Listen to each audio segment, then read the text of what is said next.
And welcome back to another tutorial. Today we're going to create a fast travel system that lets you travel between multiple locations. So here we have the beach, the woods, USA, and the blacksmith. I go to blacksmith, and then we can run back to a bonfire and go to the USA if we want to. And we can add this to any sort of actor. So you can have a billboard, a lamppost, a beach, a river, whatever you want, and it's super quick and easy to do.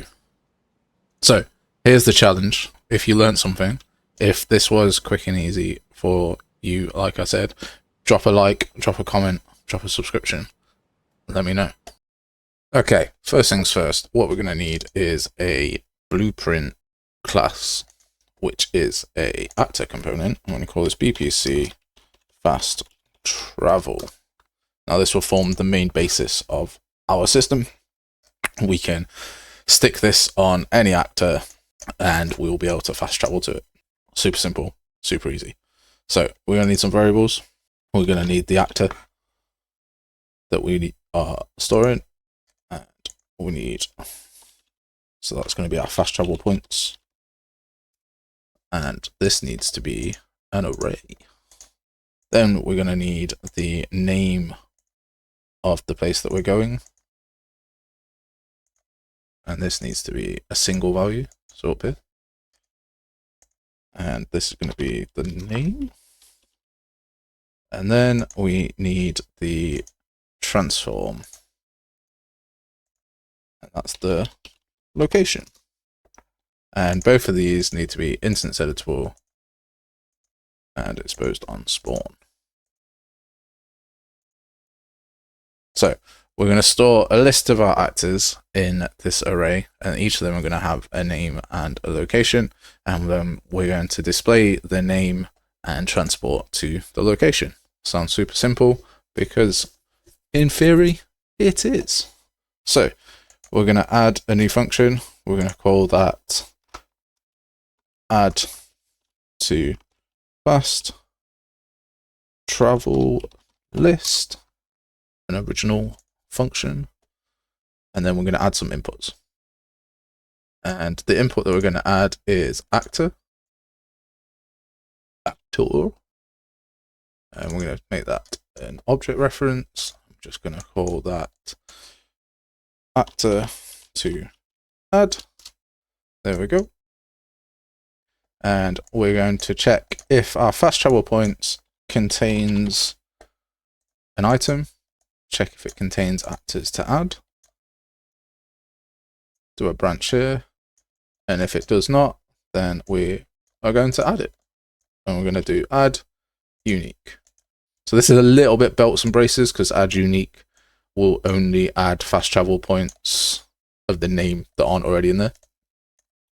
So it's a little bit belt and braces, but we will leave it as it is so that we can double check. Okay. Beautiful. Right. Next, we need the transport function. So we're going to call a travel function. We're going to add an input of transform here. This is where we're going. So our destination, like a holiday. And then we're going to make it cool. So we're going to get player camera manager.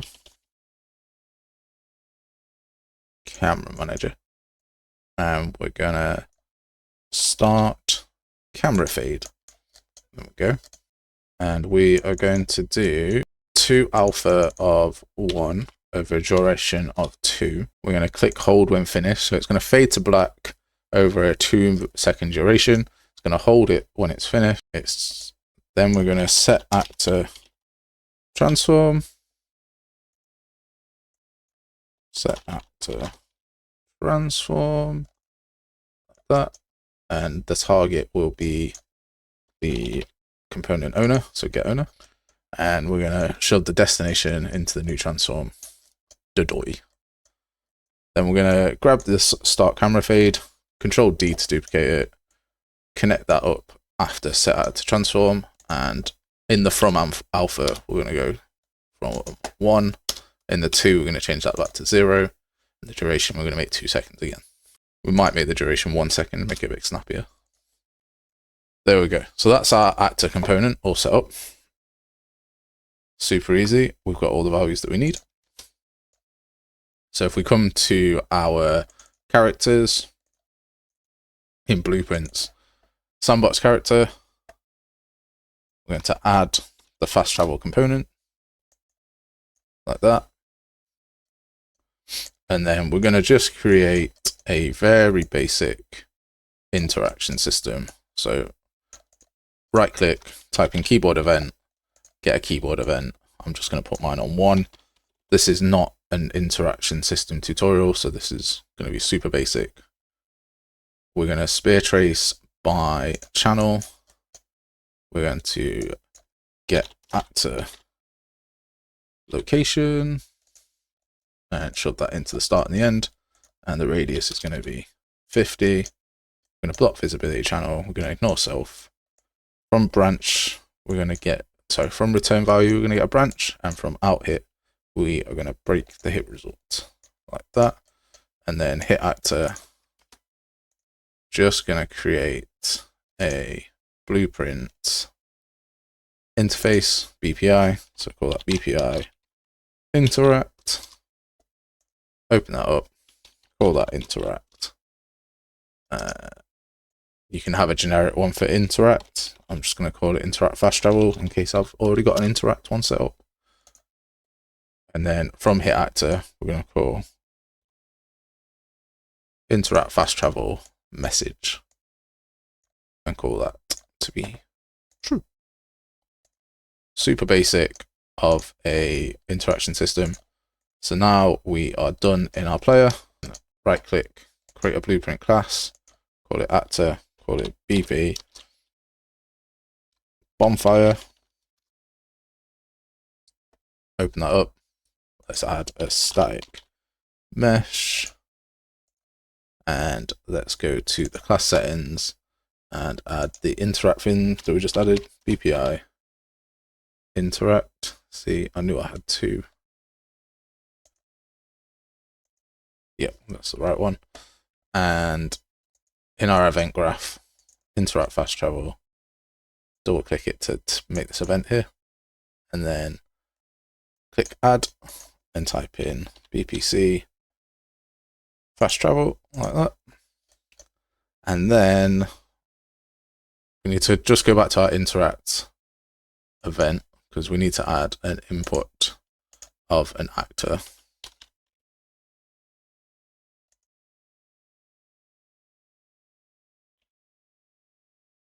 Like so, and call it interactor. Again, super original. We go back here, just click refresh here. Beautiful. So from interactor, we want to get component by class. We want to make sure the person interacting with this also has the fast travel component as well. Then we're going to call add new. I'm going to call add to fast travel list like that. And then from here, actors to add, we're just going to add self. Like so. Now there's one bit we need to do in the construction script. So we need to get BPC fast travel and we need to set the location. If we add a scene component, we can call this spawn point like so.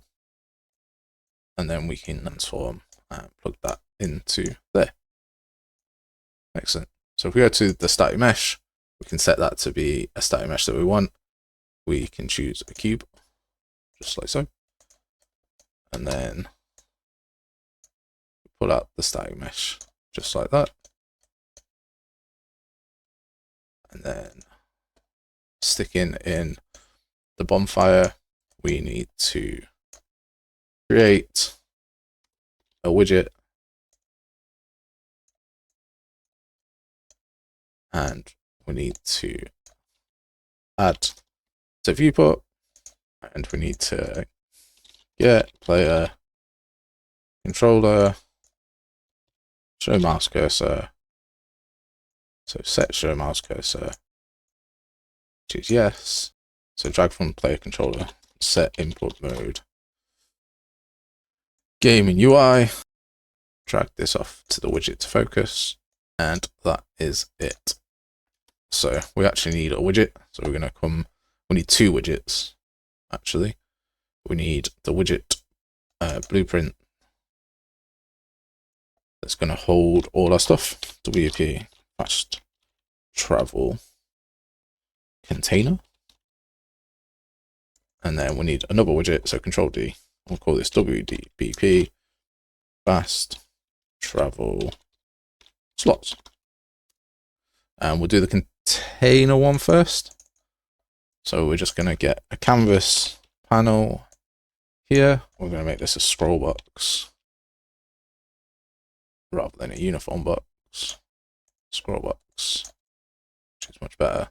And we're going to make it a uniform grid panel, like so. Beautiful. So now we're going to go to graph, and on construct we're going to so just make sure the uniform grid panel is a variable. We'll call this fast travel slot grid, just for ease. So we're going to get fast travel slot grid. I'm going to clear it because we want to rebuild it each time.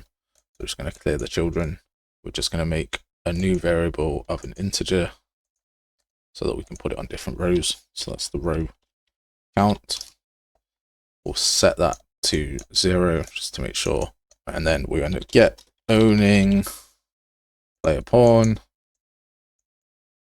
get component by class. So this is going to get the fast travel component. From return value, we want to get the log of actors. So what's that called? Fast travel points. We want to get fast travel points. And then from fast travel points, we want to do a for each loop, a loop-de-loop. And then from each of these fast travel points, we want to also get component by class and get fast travel.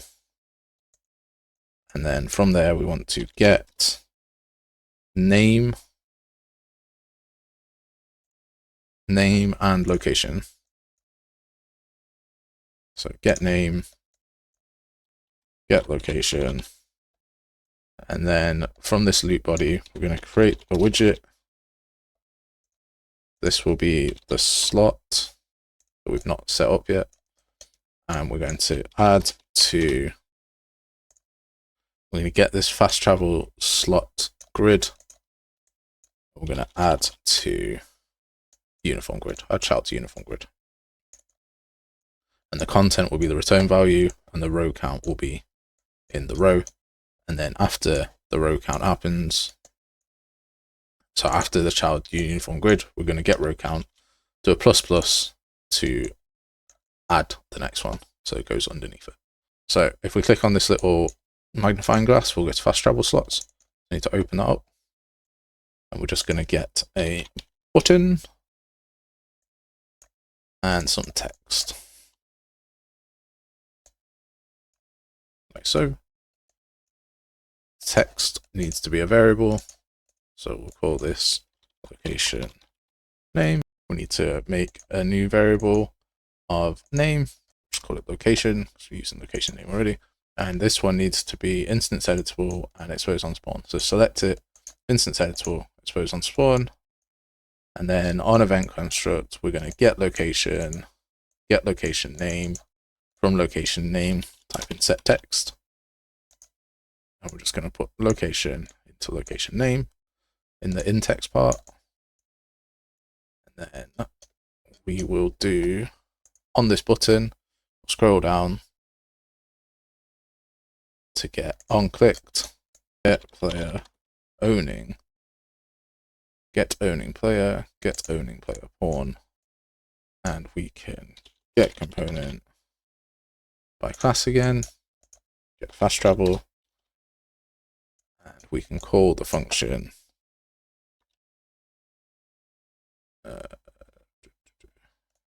travel.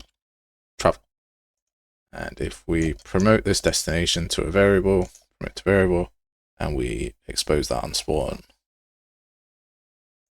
and instance editable that as well,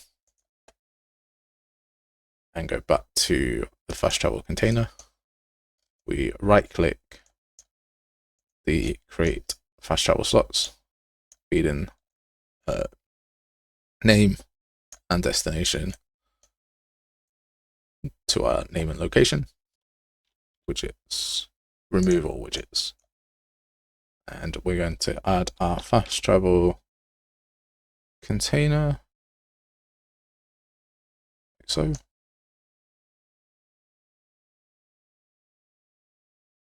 Hit play, press 1, go to that one,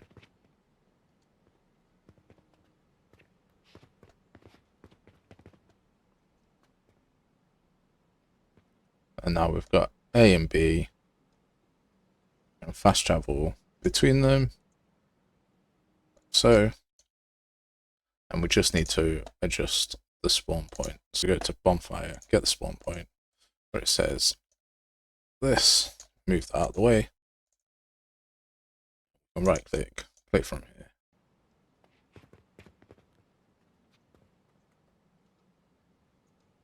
Then it will transport us back, like so. So we've got A and B, and we can move around like so. Just to set our stuff back, we can get like a controller, we can set game mode, game only, and we can set show mouse cursor to be false. So now when we play, we can interact with this. It will transport us to this bonfire, and if we go over here, we can interact with this bonfire, and it will transport us back as well. And if we were to run over here, we can see that if we change it to a box collision, then this gives us options for towns as well. So this is how to do that. You would duplicate BP bonfire. So just duplicate it and put in a box collision. So add box collision, right click it, on component, begin overlap. You would just feed other actor into the get components by class, and then add to fast travel list and disconnect the widgets. Because we don't want a widget when we enter town. We only want the widgets when we're deciding where we're going. And then if you wanted it on a person, you would do exactly the same thing. Add fast travel points, add this little bit in the construction script, and add this to a overlap.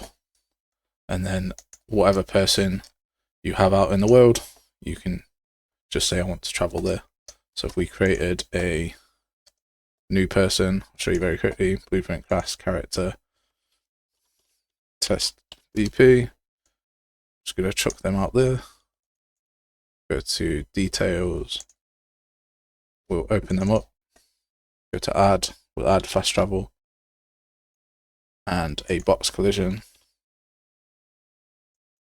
You can even do it on interact. If you interact with them, then it unlocks them as a fast travel point. It's completely up to you. And we'll say add event on component begin overlap, and just grab this from bonfire, copy paste that into there, other actor into here, this one into here, construction script,